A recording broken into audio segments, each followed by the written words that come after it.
Exercise 5.2 example number 7, 4 marks के लिए board के एग्जाम में आता है. Prove that a quadrilateral is a parallelogram if and only if it's diagonals bisect each other.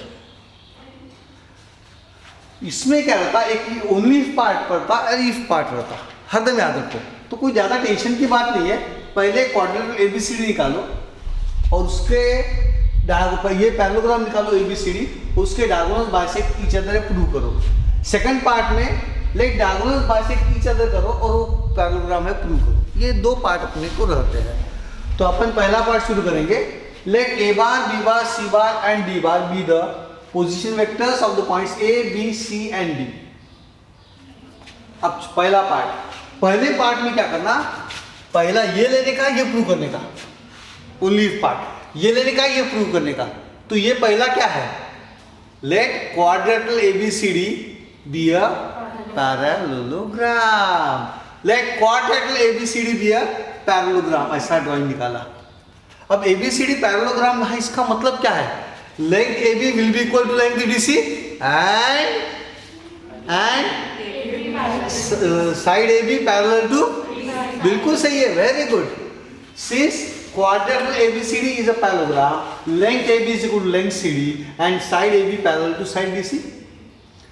That means vector AB bar and vector DC bar have the same magnitude and they are in the same direction. That means they are equal vectors. Therefore AB bar is equal to DC bar. Correct है? AB bar equal to DC bar. Therefore AB bar is equal to DC bar. अब AB बार यानी क्या, B bar minus A bar. DC बार यानी क्या, C bar minus D bar. That is B bar minus A bar is equal C bar minus D बार. अब अपने को diagonals bisect करते दिखाना है, यानी दोनों डायगोनल्स का मिड पॉइंट सेम ही दिखाना है. तो A और C पास में लाऊंगा. A और C पास में लाना है तो मैं A बार को इधर लेके गया तो क्या होगा, A बार प्लस C बार होगा. और D बार को उधर लेके गया तो क्या होगा, B bar plus D bar. So A bar plus C bar is equal to B bar plus D bar आ गया. अब we divide both by 2. तो A bar plus C bar upon 2 will be equal to B bar plus D bar upon 2. Equation number 1. Correct है? अब the position vectors of the midpoints of the diagonals AC and BD are A bar. अब AC का midpoint M है तो आएगा A bar plus C bar upon 2 and BD का midpoint कौन रहेगा, B bar plus D bar upon 2. Correct है. I repeat, what is the AC का mid point by mid point formula, position vector A bar plus C bar upon 2. BD diagonal BD का mid point जो है उसका position vector क्या रहेगा, B bar plus D bar upon 2 and by equation 1 they are equal. क्या बता रहा है, therefore the mid points of the diagonals AC and BD are the same. Mid point same है, इसका मतलब क्या हुआ, this shows that the diagonals AC and BD bisect each other.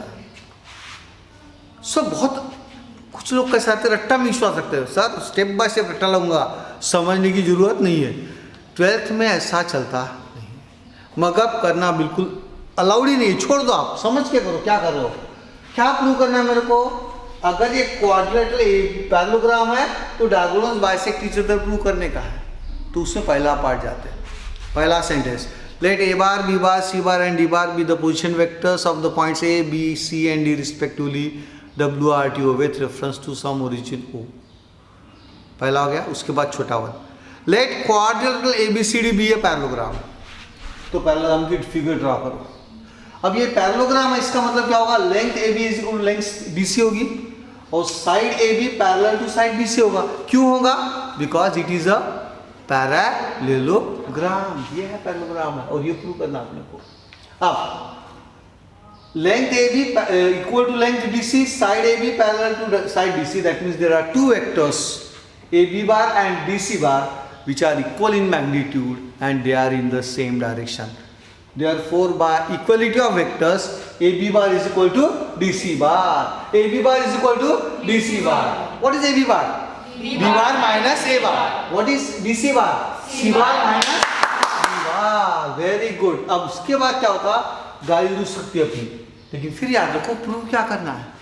Diagonals bisect each other, यानी diagonals के mid point चाहिए, यानी ए bar plus सी bar upon 2 लाना है, तो पहले ए बार और सी बार को पास में तो लाऊंगा, इज इट नॉट? तो ए बार और सी बार को पास में लाया तो माइनस ए बार को इधर लेके आ गए, तो क्या होगा, ए बार प्लस सी बार हो गया, लिखूंगा किधर भी कोई प्रॉब्लम नहीं। बाद में डी बार को उधर लेके गए तो क्या होगा, B bar plus D bar होगा। So A bar plus C bar is equal to B bar plus D bar, divide both sides by 2, so A bar plus C bar upon 2 is equal to B bar plus D bar upon 2, equation 1। अब ए bar plus सी bar upon 2 कौन है, diagonal AC के mid point का position vector है। तो language कैसे आएगी, the position vectors of the mid points of the diagonals AC and BD are a bar plus C bar upon 2 and b bar plus D bar upon 2 respectively, and by equation 1 they are equal. Therefore the midpoints of the diagonals AC and BD are same, and therefore this shows that the diagonals AC and BD bisect each other. उसके बाद second part, conversely, suppose that the diagonals AC and BD of a quadrilateral bisect each other. second part में क्या लेने का, diagonals bisect each other लेने का, और prove क्या करने का, quadrilateral is a parallelogram. Parallelogram कब आएगा, जब length A B is equal to length D C and side A B parallel to side D C आएगा। तो ये इसका रिवर्स पार्ट जो है वो बहुत सिंपल रहता है, उसकी स्टोरी बताऊंगा, पहले एक्सप्लेन करता हूँ बाद में स्टोरी बताऊंगा। Conversely suppose the diagonals A C and B D bisect each other, that means they have the same mid point, they have the same mid point, therefore the position vectors of this mid points are equal. Therefore a bar plus c bar upon 2 is equal to b bar plus d bar upon 2, 2 2 cancel, बचा कौन, a bar plus c bar is equal to, बिल्कुल सही है। अब ये अब मेरे को कौन चाहिए, a b bar is equal to d c bar चाहिए, तो b bar के साथ कौन चाहिए, a bar, तो b bar minus a bar is equal to c bar minus d bar, b bar minus a bar is equal to c bar minus d bar. अब b बार minus ए बार यानी ए B बार, पहले ये बाद में ये, सी bar minus d bar यानी कौन, D C bar, very good, D C bar. So A B bar is equal to D C bar. ये दो वेक्टर्स इक्वल है, यानी उनका मैग्नीट्यूड भी सेम है and they are in the same direction, magnitude equal है। Therefore A B bar is parallel to D C bar and mod of AB bar is equal to mod of DC bar. I repeat, mod of AB bar is equal to mod of DC bar. Therefore, side AB parallel to side DC and length AB is equal to length DC. Therefore, quadrilateral ABCD is a parallelogram. Okay? Now I will tell you a story to remember this. इतना याद रखने की जरूरत नहीं है, converse part मिटा दिया, totally मिटा दिया।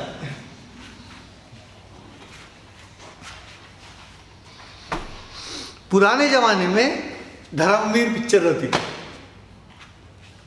उसमें नॉर्मली धर्मेंद्र हीरो, उसके साथ जितेंद्र, और ये किसी किंग के साथ फाइट होती थी। 1930s 40s का एरा। तो लास्ट सीन जो रहता था, धर्मेंद्र नॉर्मल हीरो रहता था, स्ट्रॉन्ग कैरेक्टर। वो लास्ट फाइट में राजा का बड़ा तालाब टाइप हौद रहता था, स्विमिंग पूल उस जमाने का, उसमें वो राजा को स्विमिंग करते करते पीटते रहता है, खूब मारते रहता है। उतने में उसको ऊपर से आवाज़ आती है फर्स्ट फ्लोर से, बचाओ बचाओ। तो जो धर्मेंद्र की हीरोइन बालकनी से चिल्लाती है बचाओ बचाओ, क्योंकि सेनापति और उसके सैनिकों ने उसको पकड़ के रखा रहता है। अब सिचुएशन देखो, धर्मेंद्र बाजी स्विमिंग करते करते राजा की पिटाई कर रहे हैं, उतने में ऊपर से आवाज़ आ गई। तो शॉकिंगली जो क्या दिखाते वो, धर्मेंद्र बाजी स्विमिंग करते करते डायरेक्ट जंप मारते फर्स्ट फ्लोर पे और सैनिकों को और उसको सेनापति को खूब पीटता है। अब हम साइंस वाले हैं, स्विमिंग भी करते हैं, जानते हैं बटरफ्लाई मारते हो बॉडी बहुत अपनी वाटर लेवल के ऊपर आती है, लेकिन आज तक कभी ऐसा इंसान नहीं देखा कि तैरते तैरते अपनी बॉडी ये अगर वाटर लेवल है तो यहाँ तक भी ला सके, ऐसा इम्पॉसिबल है, यहाँ तक भी नहीं आती। कुछ ना कुछ पार्ट तैरते हुए बॉडी का पानी के अंदर ही रहता है। ये ऐसा मछली जैसी जम आती है, वैसे अपन आदमी लोग नहीं कर सकते हैं। जब इतना नहीं आ सकते तो धर्मेंद्र बाजी फर्स्ट फ्लोर तक जंप कैसे मार सकते तैरते तैरते? तो शूटिंग कैसे करते होंगे? ये हम लोगों के बचपन में ये मन में वो ख्याल आता था ऐसा कैसे होता होगा। फिर बाद में जब बड़े हो गए, साइंस पढ़ना चालू किया, बीएससी एमएससी तक, उसके बाद फिर लॉजिक लगाया, फिर पता चला क्या करते थे वो लोग। वो क्या करते थे, धर्मेंद्र बाजी का डमी को बोलते तू जंप मारना स्विमिंग टैंक में, और जंप मारने के बाद जैसे ही पानी में गिरेगा तुरंत तैरना चालू करने का और राजा की पिटाई करना शुरू करने का। और उसका पूरा वीडियो शूटिंग करते थे। वो फर्स्ट फ्लोर से जंप मारता था पानी के अंदर और राजा की पिटाई करता था, उसका पूरा शूटिंग।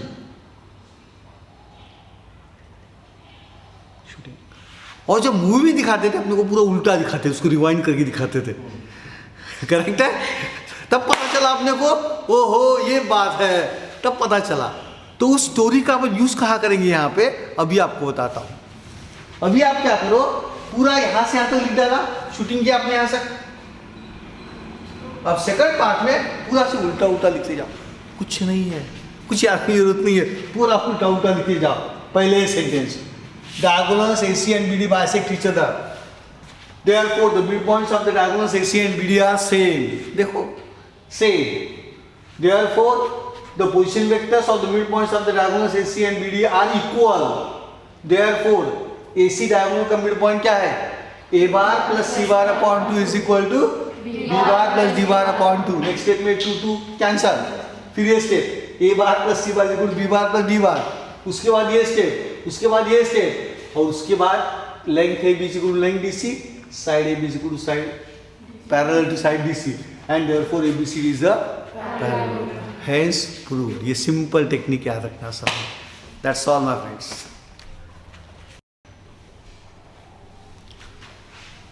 एग्जाम्पल 6 शॉर्ट एग्जाम्पल है। हाँ, prove that the angle bisectors of a triangle are concurrent. इसके पहले अपन ने प्रूव किया था, prove that the medians of a triangle are concurrent, और उसका सेंट्रॉइड का फॉर्मूला आया था small g bar is equal to a bar plus b bar plus c bar upon 3। Now we have to prove that the angle bisectors of a triangle are concurrent. थोड़ा 10वीं का geometry है तो कुछ लोग डर जाएंगे 10वीं का ज्योमेट्री देख के, बट मेरा वादा है मैं मेरे स्टाइल से एक्सप्लेन करूंगा। सो 10वीं का कमजोर भी रहा, 10th का आपका वीक भी रहा, तो घबराने का नहीं। नेचुरली पहले आई ट्रायंगल ड्रॉ एबीसी, नेचुरली उस दिन में अपन ने मीडियन एडी ड्रॉ किया था। आज एडी कौन है? Angle bisector. एंगल बाइसेक्टर यानी the segment AD divides angle BAC into 2 equal parts. देखो इक्वल पार्ट्स, इसलिए AD is the angle bisector. दूसरी एंगल बाइसेक्टर बी लेना, बैचलर ऑफ इंजीनियरिंग बी, इसको डिवाइड करें। तीसरी CF लेना, तो पक्का हो गया। जैसे मीडियन में लिया था AD B CF, same angle bisectors में किया। फर्क था AD अगर मीडियन रहती तो D यहाँ मिड पॉइंट होता था BC का, लेकिन यहाँ AD कौन है? Angle bisector. ओके, क्लियर हो गया। और point of intersection of all angle bisectors is the incentre of triangle ABC। In centre यानी ये ट्रायंगल के अंदर में एक सर्कल निकालो, उसका जो सेंटर रहता है वो रहता है incentre H, denoted by H। Centroid is denoted by capital G, incenter is denoted by capital H। फिर एंगल बाइसेक्टर भी आएगा, ऑर्थो सेंटर भी आएगा, एक एक दिखते जाएंगे। Solution, let A B C be the vertices of triangle ABC। जो दिखता है उसके बाद अपने मन से लैंग्वेज बनाना। Let A B C be the vertices of triangle ABC। उसके बाद late AD B and CF, let AD, B and CF be the angle bisectors of the triangle ABD। let, फिर जितने बड़े बड़े लोग हैं H को छोड़ के सबको बार लगा दो।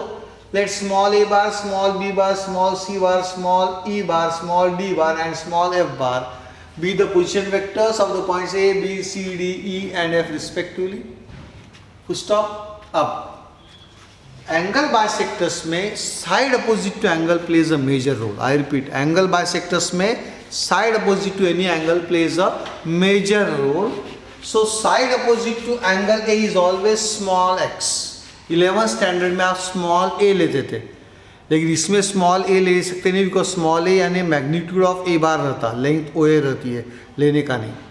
तो side opposite to angle A you will take as X, यानी let length B C is equal to X, length A C is equal to Y, and length AB is equal to Z. That is what they are given, I think. Yes. Let length BC is equal to X, length AC is equal to Y, and length AB is equal to Z. तो ये भी याद रखने की जरूरत नहीं है, drawing में से अपन एग्जाम में लिख लेंगे, सब कुछ मन से लिखना है आपने को। फिर उसके बाद पहली एंगल बाइसेक्टर AD लेने का, रिपीट, एक ही पहले लेने का, AD एंगल बाइसेक्टर है, to will write. Now the angle bisector AD meets the side BC at the point D. Therefore, अब सबसे इंपॉर्टेंट है, अगर एंगल बाइसेक्टर AD BC को एट द पॉइंट D मिल रही है तो D डिवाइड्स BC इन सम ratio, वो सबसे अपने को ध्यान देना है। ओके, तो therefore the point D divides the line segment BC internally in the ratio. अब क्या करना आपको, एडी कौन है, एंगल बाइसेक्टर, कहा बीसी को डिवाइड करें इंटरनली, तो रेशियो कैसे फाइंड करना, तो एंगल बाइसेक्टर डी को आगे लेके जाओ वर्टेक्स तक, ए तक, उसके बाद डी डिवाइड्स बीसी बोला ना उन्होंने, ये सबसे इंपॉर्टेंट है, डी डिवाइड बीसी बोला तो ये ए से लेके अपोजिट साइड से पहले यहाँ बी पे आओ स्टार्टिंग पॉइंट पे, और फिर अपोजिट साइड से एंड पॉइंट पे आओ, अपने आप रेशियो मिल जाएगा। अगर AD एंगल बाइसेक्टर है तो point D divide segment BC internally in the ratio AB is to AC यानी Z is to Y। I repeat, अगर AD एंगल बाइसेक्टर है तो point D divides side BC internally in the ratio D के opposite आओ, A से starting point और A से finishing point, यानी AB is to AC that is Z is to Y। ये समझ गया तो बाकी थ्योरम अपने मन से छुड़ाएंगे। हाँ, therefore the point D divides the line segment BC internally in the ratio AB is to AC, ये दिया, AB is to AC that is Z is to R। therefore bisection formula for internal division, अब ये drawing निकाला, D divides BC in the ratio Z is to I, अपना drawing निकाला अपन ने, फिर small D बार कितना आएगा, ZC bar plus YB bar upon, अरे genius, very good. Therefore small d bar is equal to ZC bar. Missile लेके आना, अपन होशियार लोग इंटेलिजेंट है, पाकिस्तान की बॉर्डर क्रॉस करके ऊपर अटैक करना, ऐसा नहीं कि पट से लिख दिया ZB बार। ZB बार का मतलब क्या होता है, अपने मिसाइल भेजा और अपने आंग पे अटैक कर लिया अपन ने पार्लियामेंट पे, अज्यूमिंग दैट पाकिस्तान वाले अपने ऊपर अटैक कर लेंगे, इतने बेवकूफ़ है क्या वो, हाँ इंटेलिजेंट पीपल है। सो ये होगा पाकिस्तान बॉर्डर क्रॉस करता हुआ ZC bar plus YB bar upon Z plus Y। तो small d bar is equal to ZC bar plus YB bar upon Z plus Y। जैसे अपन ने उसमें किया था, यहाँ का उधर लेके जाते, सेंट्रॉइड में किया था ना आपने, सेम यहाँ भी करो, Z plus y into d bar is equal to ZC bar plus YB bar. अब आपको बताता हूँ ट्रिक याद रखना, X के साथ A बारिश मिलेगा आपको, X के साथ A बारिश मिलेगा, Y के साथ B बारिश मिलेगा, Z के साथ D बारिश मिलेगा। आई रिपीट, X के साथ A बार, Y के साथ B बार, Z के साथ C बार, ये मिलेगा, इसके अलावा कुछ नहीं मिलेगा। X के साथ A बार, Y के साथ B बार, Z के साथ C बार ही मिलेगा। X A bar, Y B bar, Z C bar, linear combination यहाँ काम में लाएंगे।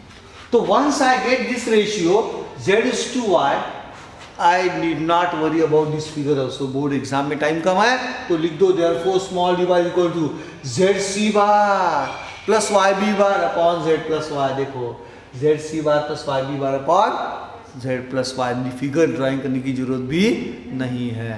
अब सिमिलरली अब B एंगल बाइसेक्टर लिया मैंने, अगर B एंगल बाइसेक्टर है तो point E divides AC, point E divides side AC in the ratio, I repeat, कौन सा रहेगा, E के अपोजिट यानी B पे आएंगे, BA इज टू BC यानी Z is to X, correct है। z/x, फिर एक बार z/x है, z/x.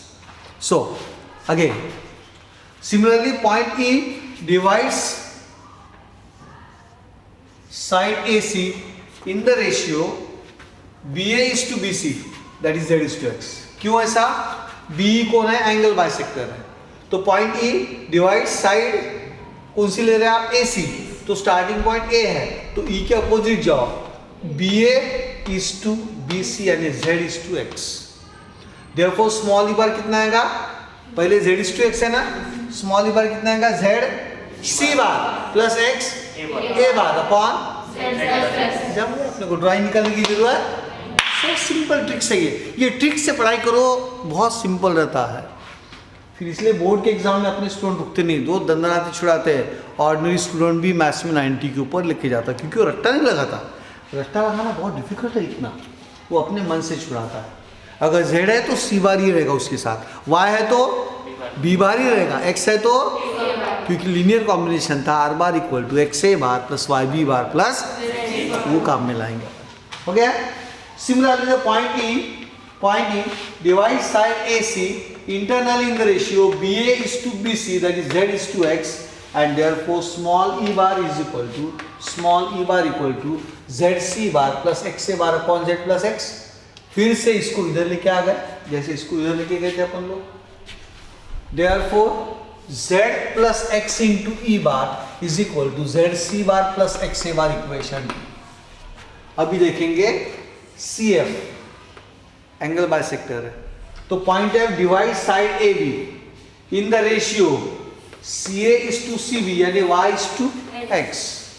So therefore F is equal to x/y लिया तो xa bar plus yb bar upon plus bar. अगर y पहले लिखा तो yb bar plus xa bar upon y plus x, कुछ भी फर्क पड़ता नहीं है. तो किताब में उन्होंने yb बार लिया, लेकिन अपन xa बार लिखा, इंटेलिजेंट हो गए, कोई जरूरत नहीं है याद रखने की. अभी हो गया, बस रेशियो इंपॉर्टेंट है. x/y है तो xa bar plus yb bar upon x plus y. Therefore x plus y into f bar is equal to xa bar plus yb bar equation 3. आपको याद होगा, अब मैंने सेंट्रॉइड में बताया था, राइट साइड में a bar plus b bar plus c बार लाओ.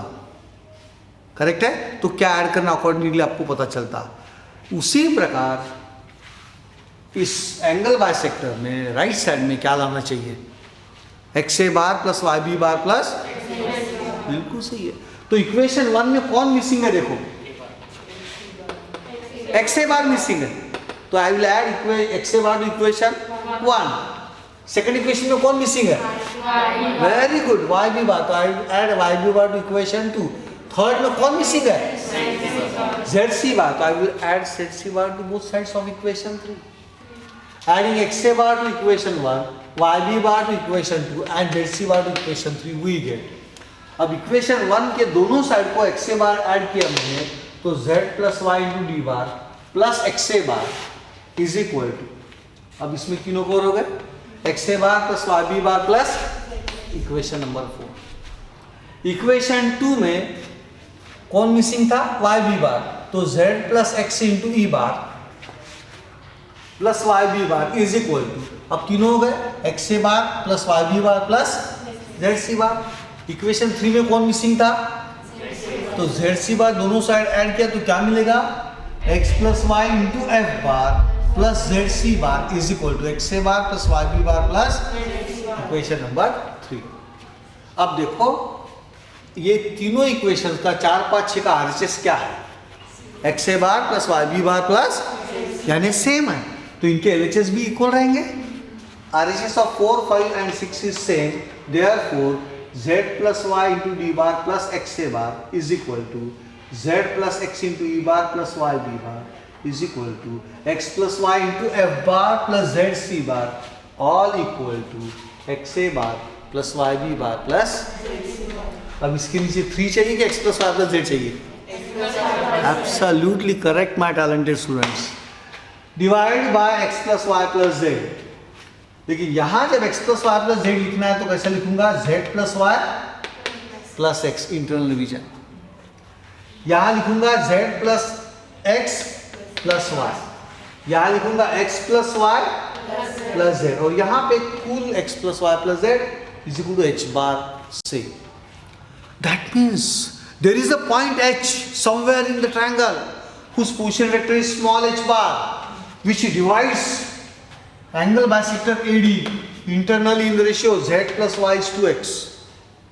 The same point H, यानी इसका मतलब point H AD के ऊपर ला हो रहा है, वो डिवाइड तभी कर पाएगा वो कोलिनियर रहेंगे तब, यानी AD and H are collinear. देखो ड्राइंग में AD and H are collinear.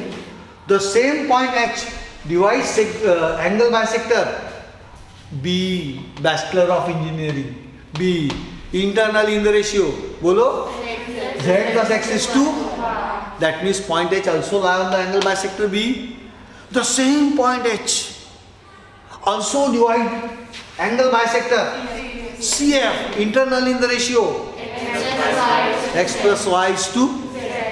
Therefore point H also lie on the angle bisector CF, यानी point H तीनों angle bisectors पे lie हो रहा है. इसका मतलब all the angle bisectors pass through the point H. That means they are concurrent. Okay? So ये मेरी लैंग्वेज होगी. अब किताब क्या लिखते देखेंगे. That is point H capital H bar divides AD, बराबर बोला हमने AD internally in the ratio y plus z is to x. y plus z या z plus y फर्क पड़ता नहीं है, तो यहां मैं लगे तो z प्लस कर देता हूं. अब ठीक है, z plus y is to x, comma angle bisector B in the ratio z plus x is to y, इसीलिए z plus x plus y नीचे आएगा, comma angle bisector CF in the ratio x plus y is to, correct, in the ratio x plus y is to z. This shows that the point H is the point of concurrence of all the three angle bisectors.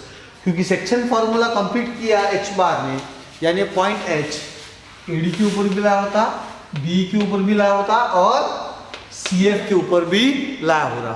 तीनों angle bisectors पे लाया हो रहा point H. That means all the bisectors pass through the point H हो गया. This shows that the point H is the point of concurrence of the angle bisectors AD, B and CF of the triangle ABC. Therefore, the angle bisectors of triangle are concurrent and H is called the incenter of triangle ABC.